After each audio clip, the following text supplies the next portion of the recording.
Well, it's down at the end of Lonely Street at Heartbreak Hotel. As the only child of Elvis, Lisa Marie Presley's life played out in the public eye.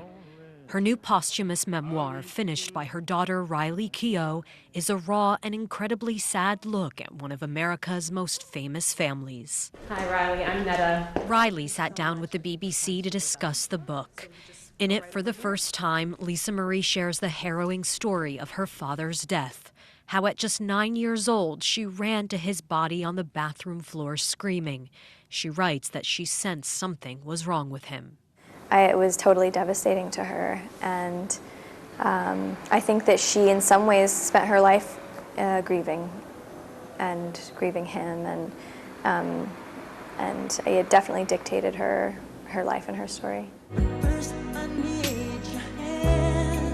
And yes, that relationship is discussed too. The world had no idea what to make of the union between the king of rock and roll's daughter and the king of pop.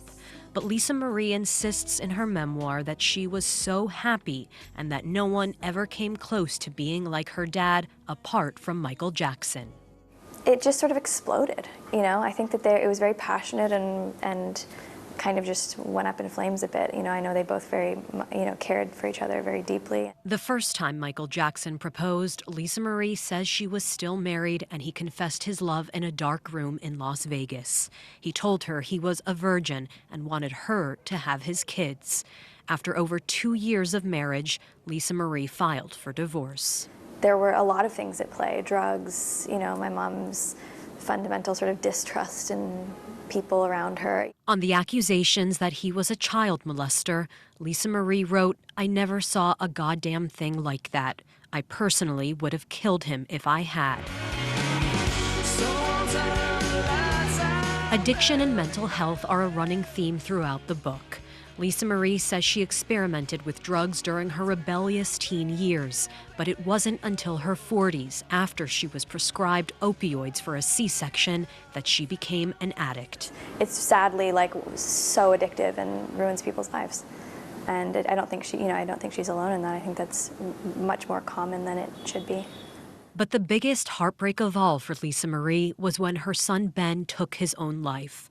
She kept her son's body on dry ice in the house for 2 months. Do you think that time helped your mother in a way? Certainly. The way that we handle death in the Western world to sort of just, it's very quick, and there's not really a grieving process, and the body's taken away and the doors are shut and you don't see anything. For her, it was time to kind of, just kind of get her thoughts together. Riley says her mother wanted to write something that people could relate to and help them feel less alone. And while her mother's life was filled with great trauma, she says there was great joy too.